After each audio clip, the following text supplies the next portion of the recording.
Oh my God. I'll be. I can't deal with that. I'm ready whenever you are. Okay, oh, I guess it is 6:30. All right.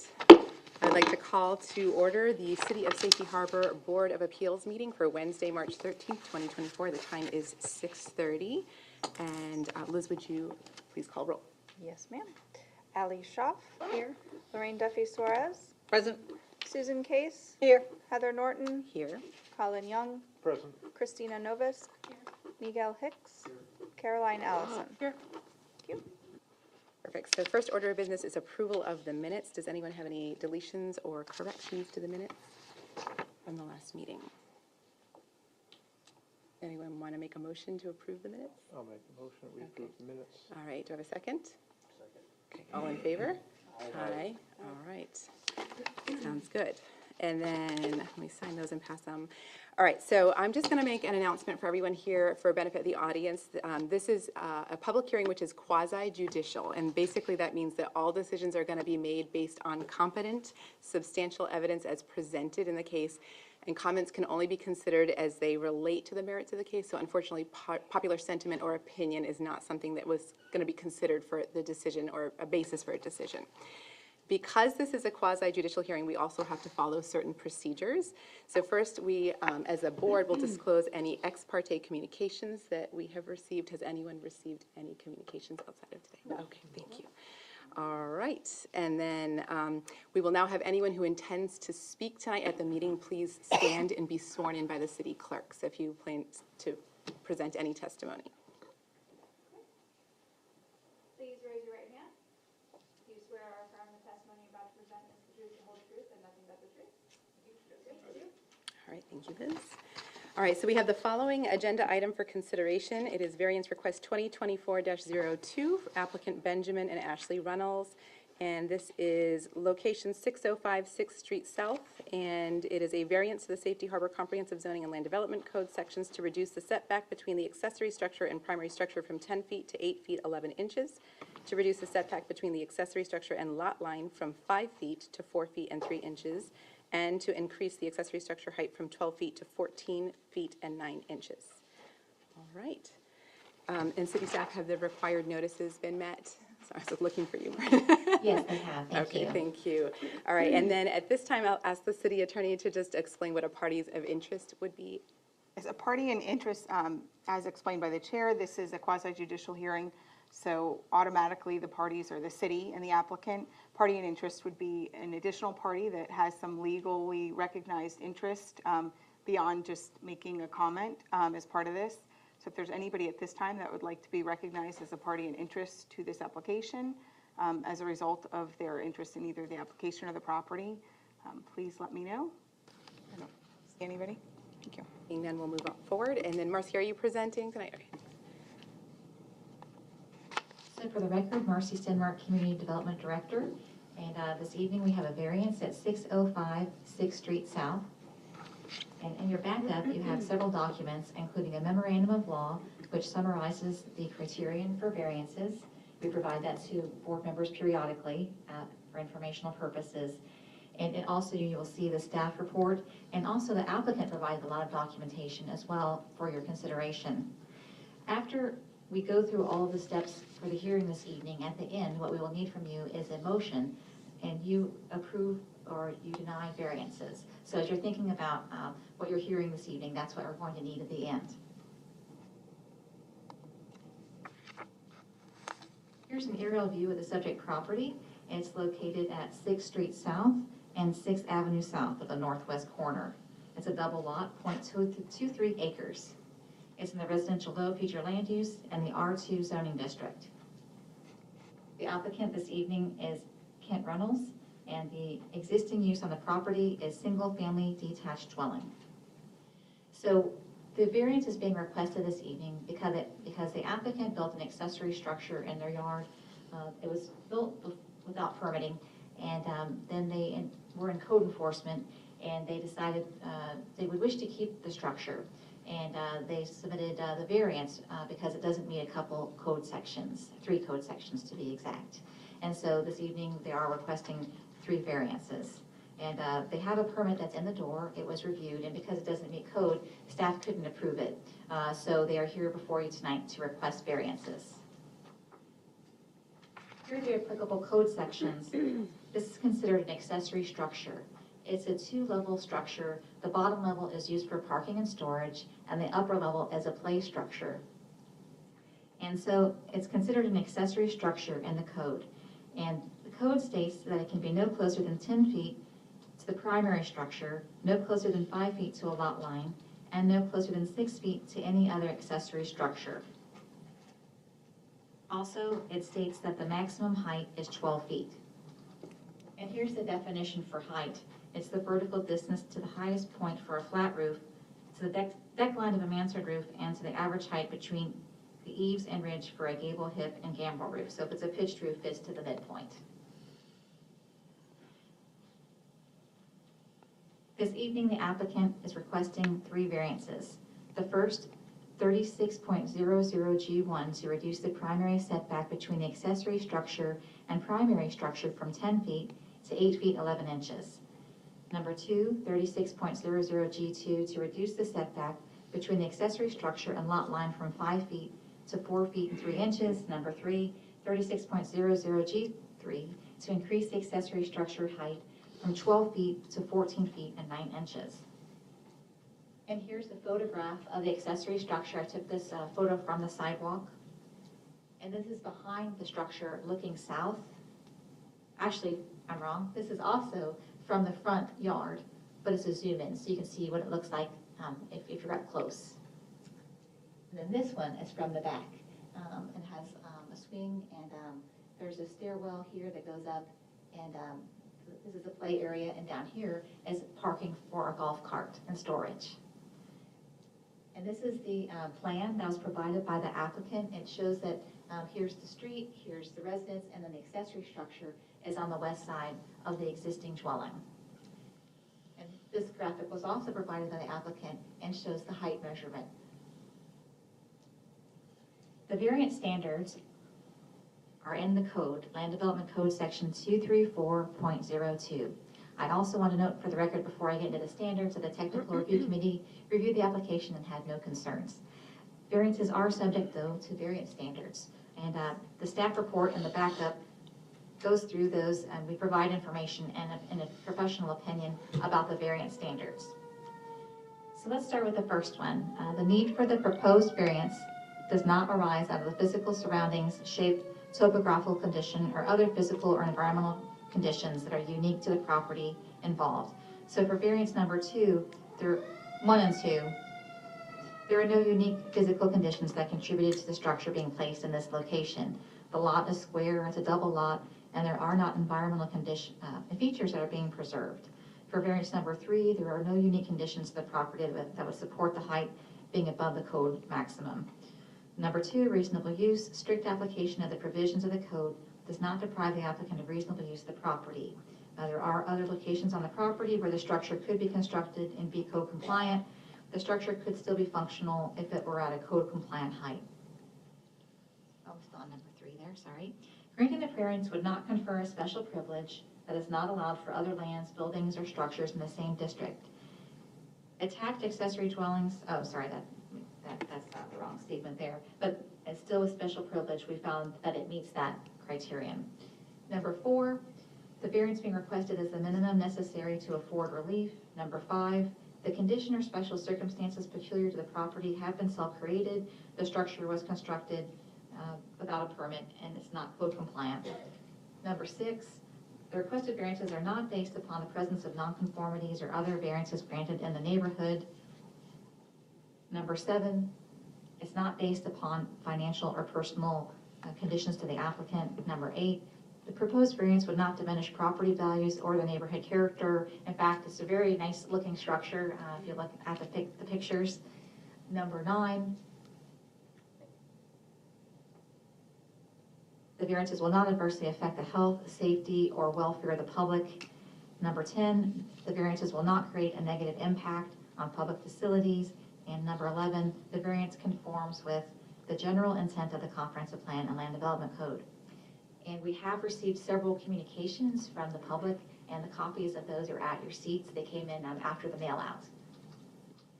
And as always, your options are to approve with modifications, or deny variance. The staff report is informational to you. You do not have to go along with staff's recommendations, but if you did wish to approve it or deny it, it would need to be based on the 11 criteria. The staff finding is that it does not meet 1, 2, and 5. But as you deliberate, you can decide if you find that it meets all 11 criteria, then you can approve it. If you find that it does not meet all 11 criteria, then it would be a denial. And that concludes the staff's presentation. Thank you. Thank you, Marcy. All right, at this point, would the applicant like to come up to speak? And then just, sir, if you could just state your name and address for the record, please. Thank you. Madam Chair, esteemed members of the board, thank you for being here. Kent Runnels, attorney at law, 531 Main Street, Safety Harbor.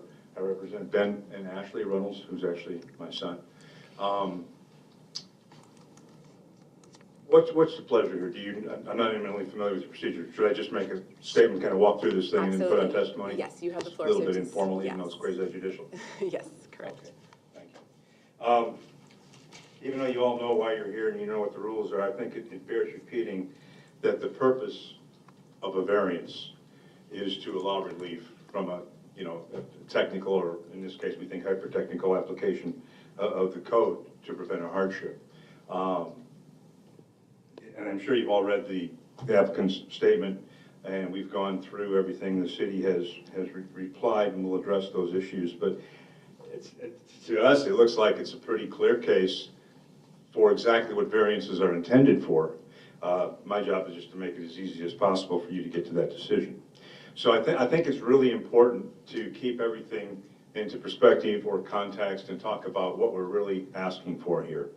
I think the city may have gotten off on the wrong start, may have put a bug under a microscope and said, oh my God, look, that thing is huge, it's going to kill us all. The first report from the city was that the structure is 26 feet tall. No idea where anybody came up with that.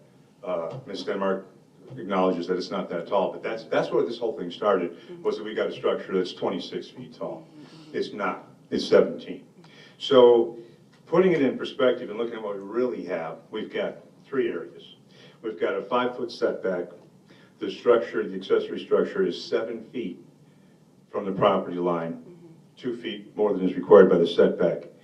But then, as Benjamin will tell you later, when they got this all done and decided to put the playhouse on the upstairs, had to put stairs somewhere. So there are stairs on the side of the building that do stick 9 inches into the setback of 5 feet. Now, if you saw the pictures, it's up in the corner of a lot with heavy vegetation. It's imperceivable from the street. It's kind of irrelevant, but so we're looking for 9 inches to accommodate a staircase. And it's a real simple staircase to go upstairs to the structure. So we're looking for 9 inches there. The distance between the 2 buildings is 8 feet 11. Code says 10 feet. We're looking for 13 inches there. Okay. The height, when you take the median line for the sloped roof, we're looking for a 33-inch variance there. So we've got a total of 55 inches in variances we're seeking. Nobody's asking to put an 8-foot block wall on the property line. Nobody's trying to change the character of the neighborhood. This is a very minimal variance request. So having said that, I always go off sheet and now I don't know where I'm supposed to be in my notes, so you'll have to forgive me. No.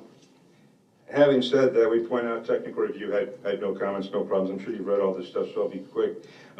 We believe the variances are really quite minimal, and the minimum that is required to avoid depriving the property owner of a reasonable use of their property. If you look at what your code says, number 2, strict application of the provisions of the code involved will deprive the applicant of reasonable use of property, meaning that the code's intent will not be furthered and the application of the code to the applicant is unfair. What we're asking for is a very reasonable use of the property. It's a little storage shed for a neighborhood electrical vehicle and a little playhouse on top. Now, some jurisdictions, this is worded different, especially in zoning. If you zone to the point where no reasonable use of the property is allowed, or not any, that's one condition. The other standard is here, where your code says you can't deny a reasonable use of the property. Well, we would submit respectfully that the use as the golf cart storage shed and the playhouse on top is indeed a very reasonable use of the property and can't be denied because of a technical application of the code. Granting the variance will not convey any special privilege. I don't think that's in contention. This kind of stuff exists all over this town. You guys go all over this town all the time. You know that. One of the reasons the structure is put where it was, and this goes to whether or not the applicant created the condition. One of the reasons it's where it is because it's essentially a tree house. And there's a couple of other trees on the property. They're mature trees. You could never put the structure to park the golf cart underneath those trees. It would invade the canopy. It would be a lot more visible than it is now. It was put where it is largely so that it's not obvious from the street. If you look at the pictures, you barely see the darn thing from the street. It really blends in, and that was by design. But the tree was already there. The applicant put the structure where the tree is. That's why it's there. You've seen, I know they're not really technically evidence of anything other than perhaps the neighbors all on the street love this thing. There's a bunch of kids in their neighborhood. All the kids play in that thing. I think that gets us over the hurdle of whether or not this is inconsistent with the nature or character of the neighborhood. I think it gets us past the point where we're worried about any detrimental impact on the neighborhood. It's a golf cart parking spot with a playhouse on top. As far as conforming to the intent of the code, the variance process exists to maybe get us where we need to be, but it's not a finite, narrow line. It's a lane. And we contend that we are in that lane. Going back to the variance and the setback. So 9 inches, the staff recommends against that. What if we're 8 inches, or 7 inches, or 4 inches, or 1.5 inches? I mean, at what point would we get to the point where maybe we're okay getting the variance? 3/8 of an inch? I would submit 9 inches is really not that much. And 8 feet 11 between the buildings, again, there's more than adequate space for any purpose for anybody to clear through there. There's no fire issues. The whole backyard's open to the alley and the street. Fire truck could get anywhere it needed to be.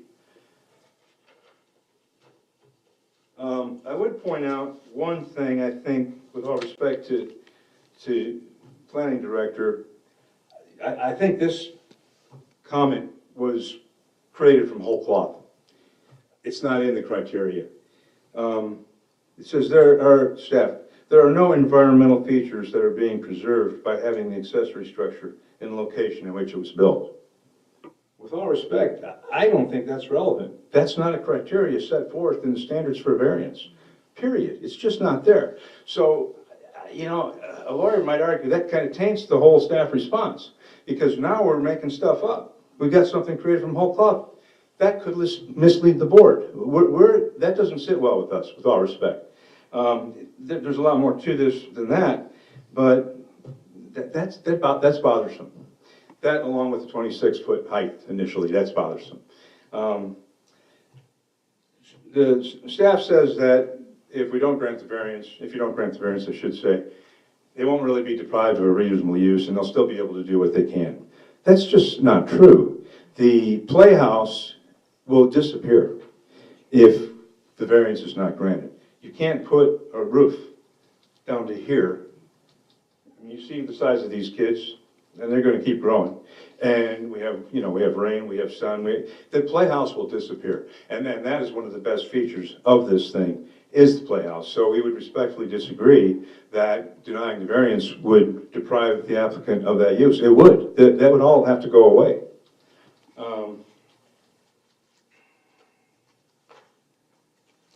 The rest of the comments, 7, 8, 9, 10, 11, we get into impact on public facilities, public welfare. I don't think there's anything to discuss there.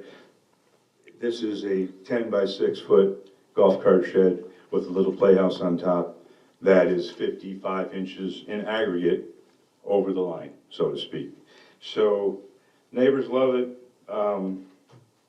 we think that this is the very purpose for a variance to be applied. With that, I'd call Benjamin up in case anybody has any questions, and to tell the genesis of this playhouse. Thank you, sir. Hi there. Ben Ronald, 605 6th Street South. I understand this thing is a little sensitive, so I'll try to step back. So, just to provide a little more context of why we're kind of in this mess, I certainly take full responsibility for not following the proper procedures from the very beginning. I was unaware that such a small structure would have to go through all of the hoops when all I needed to do was house a low-speed vehicle, a golf cart, an electric golf cart. Once we built it, or before we built it, we obviously had to build that in a location that would be close to the driveway, easily accessible off the street to park it. That location also, we didn't want anything to be obnoxious and an eyesore to the neighborhood. I've lived in this neighborhood for over 10, 12 years. I've lived in this town for nearly 40 years. I love this town. I don't want anything ugly in this town. The spot between those two homes cannot be viewed from anywhere, hardly even from the street. It was a perfect location to build it. That's why it was built there.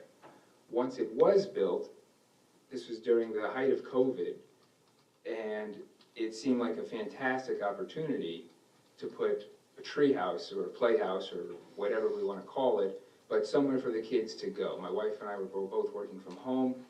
Schools were closed. There was no place to put kids. We can't work from home with the kids.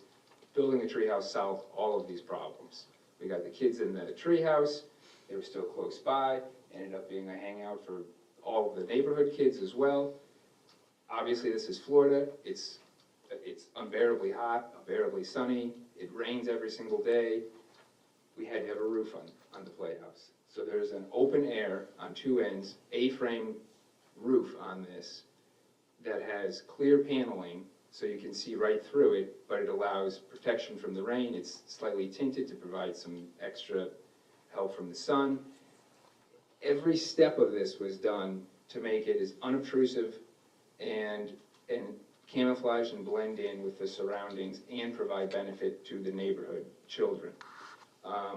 And it's still used to this day by all of the kids. After COVID, we're still working from home, and it's still a fantastic place for the kids to go. There are a total of 3 trees on my lot. 2 of them have a canopy twice the height of this. They're not usable for what I needed to do with the treehouse. It wasn't a viable option in any way. So this is just to provide some context as to why it was built there, why it is not. There aren't really any other options anywhere on the lot to build this. Now, I will say I've learned an enormous amount through this process, standing here in front of all of you, seeing all of the heartache, lost hours of sleep dealing with this, worried that I'm going to be tearing this down at enormous economic waste to tear this down. I've had to hire architects and engineers. I don't know if any of you have ever tried to hire an architect for a tree house that's already been built. They're few and far between. So between the expense that I've built and the lost sleep, the lessons I think are going to be carried on as wisdom going forward for any future projects I need to build. So I just wanted to leave you with the context of why it was built the way it was built, why it was built where it was built, and the good that it's providing for all the kids in the neighborhood. So, thank you very much. Thank you.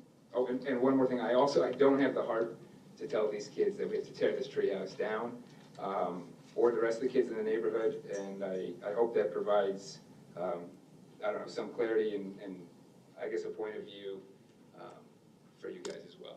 Thank you. Any questions? Do you guys have any questions? I for me? don't have any personally. I have a question about the structure itself. Is that structure built to a building code of, regardless of the location of it, let's say? Right. The building itself, is it going to blow over? Has someone checked that? Has the engineering come back? The architect and engineer have drawn what was existing as it was already to the code that they saw. In some aspects, it's beyond the code because I built it for my kids. So I don't want in any way anyone to get hurt. It has a railing all the way around it. Anywhere that there's support beams, I've doubled all the support beams. It is stronger, I would venture to guess, than any golf cart shed or treehouse that you'll ever see. So, as far as the codes, from what was told earlier, I believe they have no issues with how it was built, just Where it was built. where it was built. Where and how high. And the measurements, Okay. correct. So it's anchored properly also. All right, at this time, the city has done one review. It has not been reviewed by Pinellas County for Florida Building Code or anything like Okay, that. that's the wording. We don't have staff here at the city that reviews for if it's going to blow away in a hurricane, that's the county's role. Marcy, in the event this were granted and they didn't knock it down, would that be a next step? They'd have to go through the permit review through That's Pinellas correct. County? Yes, Okay, we would so conclude. This is not the end of it, That's right. even if it goes that far.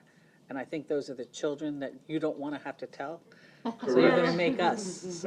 Yes, I just want to clarify, I think that's the way I read that. And the blueprints have all been stamped by the architect. Okay. He's signed off on it, and if anything is deficient in that, we'd be happy to bring it up to whatever codes, and honestly, I would exceed whatever the codes are as well.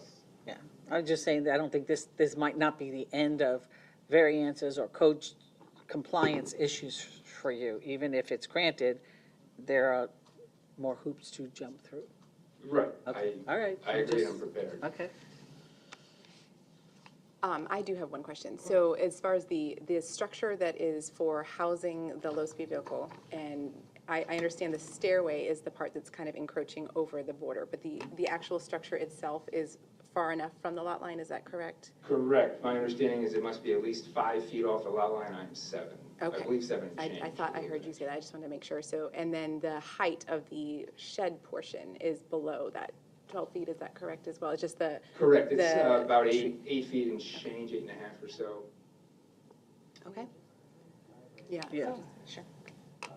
Sir, Mr. Reynolds, is it your intention to file an after-the-fact permit if the variance is granted? Most certainly, yes. I've already actually submitted They're one. already in the process. They're already And in it- the process. Well, it was denied, and that's why we're here, because for variance reasons. But yes, assuming this goes well, then that would be the next step, yes. Does anyone else have any immediate questions? Just one question. The stairway, okay, can that be moved to the rear of the structure so it becomes compliant with the code? Not without losing certain aspects of the playhouse. There's a swing set there, there's a climbing wall there, and it would be at great expense, all to avoid a 7-inch overstep, of which the neighbor doesn't have any issue with. So, I know we're going to have our open discussion, but my family and I actually drove by the address today, and we were quite impressed, actually, with the treehouse structure and the shed, and it looks very structurally sound. My kids I are see a really nod from the audience. Yeah. A nod from the audience, yes. You're more than welcome to come play on it. Yeah. They want to go play there. And so it does, I could see, that was my question. I think that with respect, and I know we'll discuss more, but points 1 and 2, I could see where, when, my first thought when I drove by it is like, oh, this is a treehouse. They clearly were building a treehouse for their children. And there are 2 trees that look like they're flanking it, and it adjoins, the neighboring property has trees around it as well. So really the entire thing is concealed visually. It's actually quite cool, to be honest. And what you do see that's visible looks like your typical accessory shed structure, which I think looks well built and solid. It was painted nicely black, and it kind of blends into the background. So as far as what's around it, the neighbor adjacent also has a lot of vegetation that kind of blends into it. So it really just looks like a tree line buffer there with the shed kind of tucked in, and then you just see just the hint of the outline of the loft structure, shall we say, on the top. And I believe Marcy drove by 3 times, twice didn't even see it was there. So it's certainly Thank you hidden. for that, yes.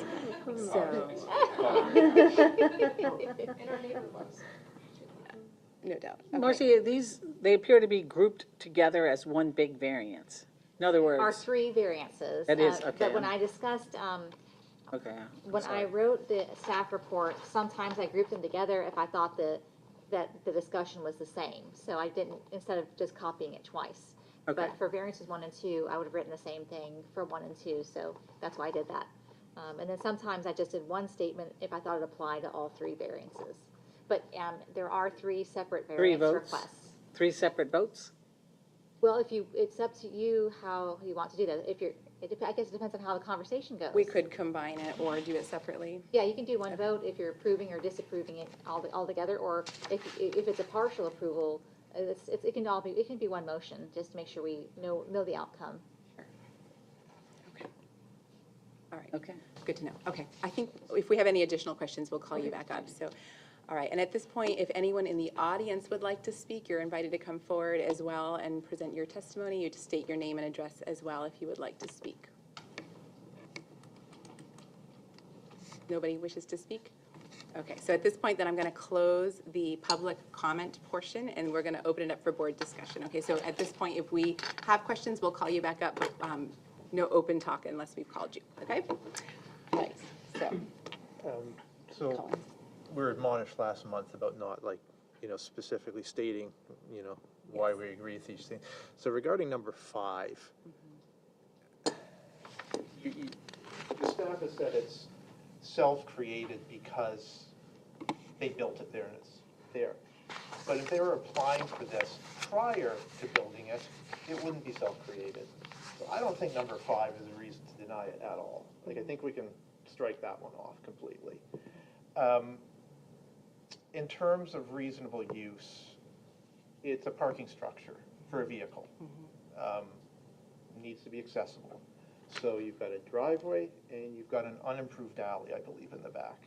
Is that correct? The alleyway in the back is unimproved? All right. So last time, the variance for that said, and this was for an accessory dwelling unit, that in order to use the alley access, the applicant would have needed to improve the alleyway and then would be responsible for upkeep of that alleyway in perpetuity. Is that correct? And would that be the case for this also if they were to build it back there? So that was because it was, It's not a dwelling unit. right, that was an accessory dwelling, and that's a code provision. Yeah. So there's not the same requirement for an accessory structure. So For a golf cart, we did not. you could leave a grassy alley back there and drive in and out of it. Yes, we did not, the staff did not find that they needed to improve the alley for the low-speed vehicle that parks there. That's I'm correct. going to circle back to that after, Sure. at the end of all our meetings, outside of this specific one. But, I do agree that for reasonable use, I took a look on Google Maps, aerial photos where the trees are. This is the best place to put it. Yes. This is, I don't know where else you would have put it in there and get the same use. And, to me, and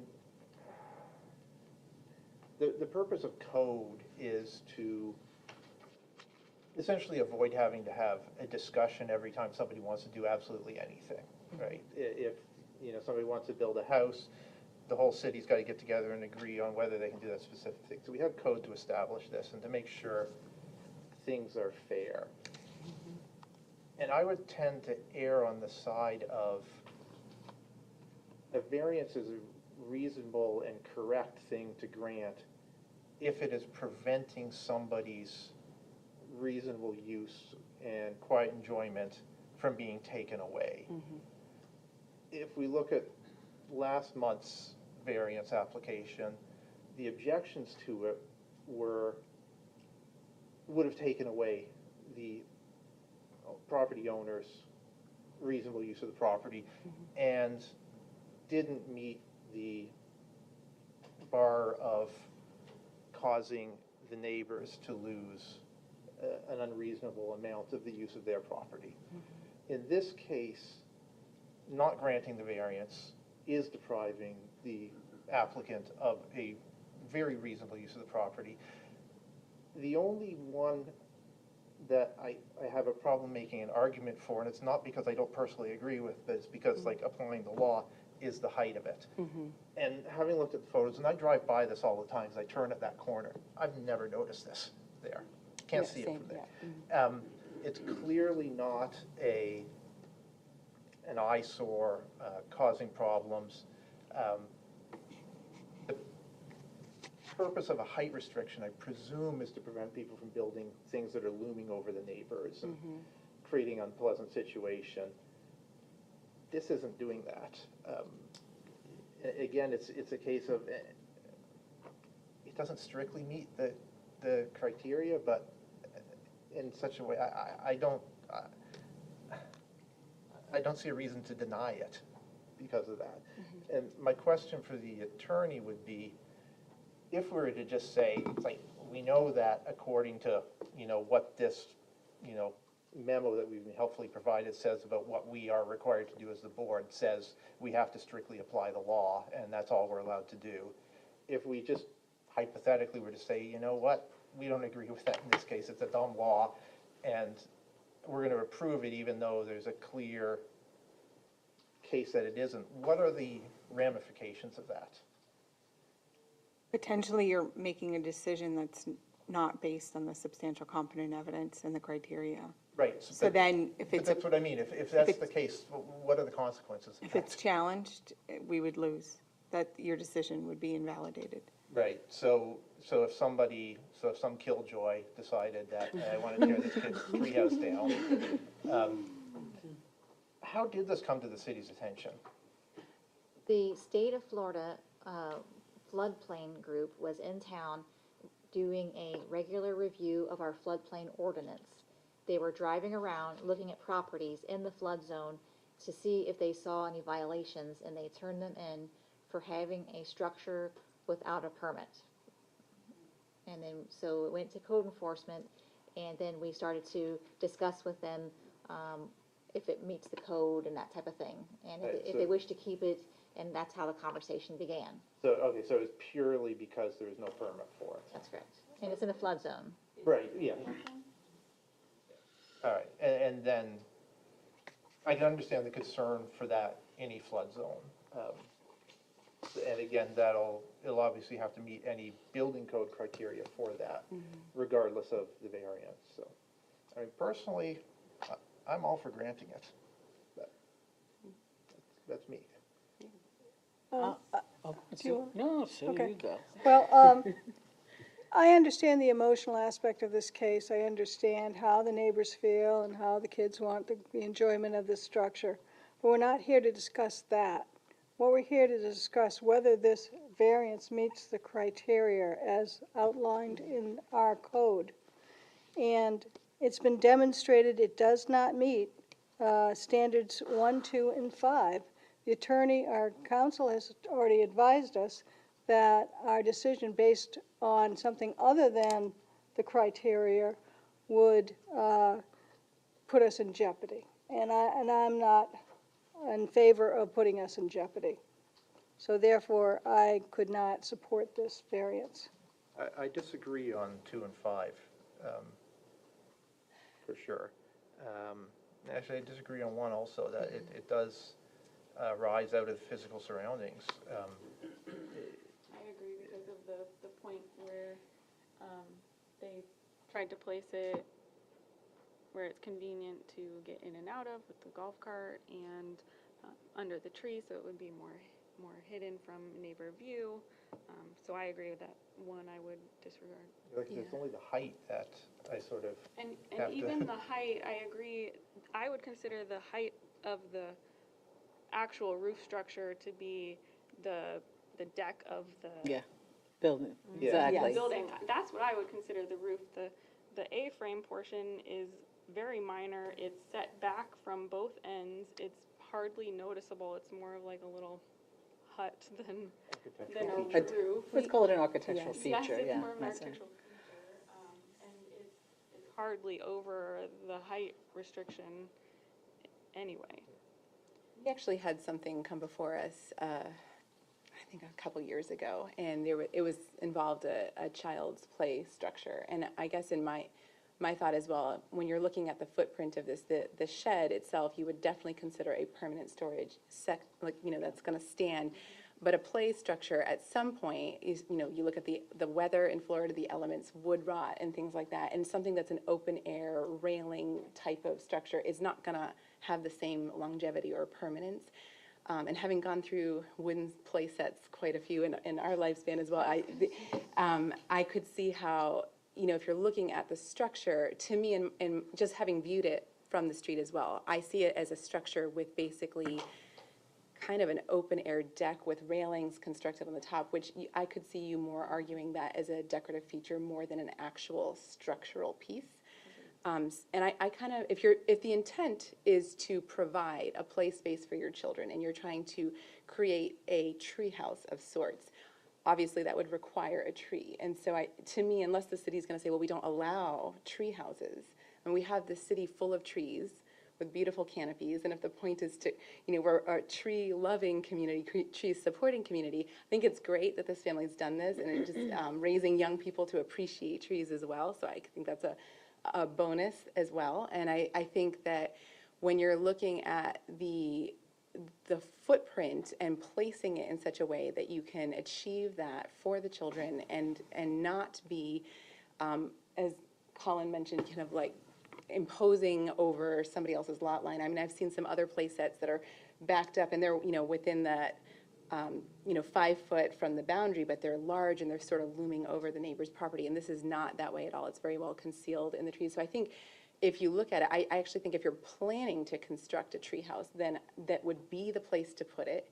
And so therefore, that would, for me, points 1 and 2, that kind of does away with those, because if that's your objective, that would be the place where you would put it. So it does arise out of the natural topography and structure that was existing on the land prior to it being built. So, I raised my hand. Okay, yes, Lorraine did raise her hand. You can go Yeah, next. Colin. So I looked at each of these requests, that's why I asked if they were separate, because in my opinion, they're each individual concept. So I looked first, the one, is it too close to the primary structure? Well, in all honesty, that's where they live, and, yeah, you shouldn't have put it that close, but I think that variance is supportable because the physical, because of where their house is, to get it on the accessory structure, to get that away from the setback, well, then it had to get closer to the house. Correct, yeah. So I felt that request. The next request was the staircase that's there. So now you look at that staircase and you look at the amount of intrusion of that, and you say, well, it's designed and it's there. Granted, it should not be there, but it is there. Is it causing harm?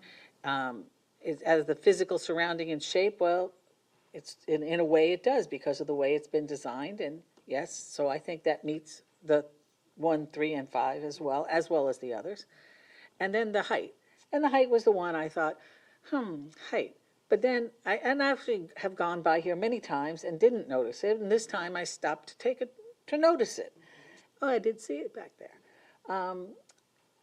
But I thought that playset is more of a temporary feature. I don't see it as, I know you have to construct it, but I didn't see it as a permanent feature. Not only will it not withstand the weather, but, I mean, those kids, all of them, they're gonna get bigger, and they're not gonna be in there. And even if they move and they sell the house, maybe they'll still have that there, and maybe they won't still have that there, because, after a while you get tired of going up there and fixing it for kids who aren't up there. I mean, eventually they're not gonna go up there. So I'm looking at that, from my perspective on that was, yes, technically the roof, but that's not the roof. That's just a feature of it. So it's high, but it's a feature. So again, I looked at that aspect and I thought, well, I think that does comply with 1, 3, and 5, as well as all the others. So, I did want to be fair and I wanted to look at it, and my history has been not that positive on variances, because I think there's a code for a reason, but I try to be fair and look at things as they are. And so in that regard, I felt I could support these 3 variances for those reasons. So that's where I stand. Sure, Miguel. So for me, and my consideration was what did the applicant do part of building this structure. And I hear architect and engineer, and that's more than most people would do to build a treehouse, most medium structure. Tells me that he spent considerable sums just to draw blueprints on it before even applying for the permit or even the variance. And the fact that he's already tried to file an after-the-fact permit, which involves an inspection, I think that goes a long way for the applicant's request for a variance. Secondarily, our alternatives here are tear it down or tear it down and relocate it, because you can't just pull it around the corner. Right. It's not mobile. And if they were to tear it down and rebuild it, does that structurally weaken the unit? So I'm pro variance on this one. Okay. I also just want to mention there's a section in the code, the land development code, under yard encroachments, and it does mention an exception or an encroachment for an outside stairway or fire escape unenclosed may extend 30 inches into any required yard. Now, this is technically already a little over the required side yard because it's an accessory structure. But if you do the math, and if I did the math right, it's really only 3 inches over the setback line. So, and that's just for the stair. It's not the whole structure. I thought the structure's already set back 7 feet. Right. For So the if you required do the size. math from that, it's really only 3 inches. The stair is really only 3 inches over the. Over the 30 inches that are Yes. allowed in an Yeah. encroachment, Yeah. yeah. Yeah, that's actually what I was gonna bring up. There is that, exactly that point, that I don't know if a setback's a yard, but since the code didn't say anything about staircases and setbacks, I have to assume it's a yard. Yeah. So, Yeah, it's the side yard. yeah. Okay. Anyone else? Ally? I think you guys have said it all, so yes, I am good with it. Well, would anyone like to make a motion? I move to approve variance request on variance 2024-0238. All 3. Okay. I'll second. Okay. Do we need to specify that, I think we just need to add that meeting the criteria for all 3, 1, 2, and 5, correct? Okay. All 12, actually. Yeah, well, yes, Yeah, based on the conversations that we've had and the evidence, I would just add, based on the Yes. conversation and the evidence produced, as well as our, those who visited it, that's part of it, you could have visited it. Yes. If you did. So just based on all of that.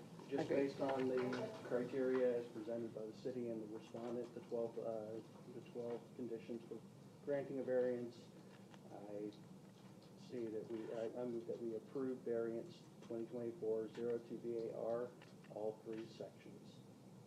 And I'll then, second. okay, great. And then Liz, can we do a roll call vote? Ally Shaw, Approve? Lorraine Duffy Suarez, Yes? Susan Case, No, Heather Norton, Yes. Colin Young, Yes. Christina Novus, Yes. Miguel Hicks. Yes. All right, congratulations, motion carries. Good luck to you on the next phase. You're welcome. Not over. I know, yes. I want to thank you all for your consideration, and I want to thank Marcy for doing her job. Somehow she and I often find a way to disagree, but I always like working with her, Yes. so, thank We you. do love Marcy. Thanks Thank very you, much. thank you. All right, and that's all we have for Board of Appeals, right? Yep. All right, well, before I close the meeting, I just wanted to take a moment to just recognize these 2 lovely ladies to my right, Susan Case, Lorraine Duffy Suarez. So this may be their final meeting, and I just It wanted, is. yeah, we'll see. Definitely I'm is. putting in a nudge, maybe. Ineligible, But I just, ineligible. on behalf of the board, I just wanted to say that I personally, I know all of us have learned a lot from both of you and your wisdom and stewardship for this town, and we have a lot to aspire to just fill your shoes, and we just appreciate your devotion to our city and your serving on this board, so we'll miss you. well, thank you very much.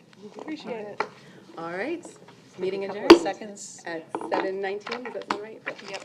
take a couple of seconds to get to the Oh, yeah, we switch over. 3 minutes actually. 3 minutes, all right, sounds good. 3 minutes.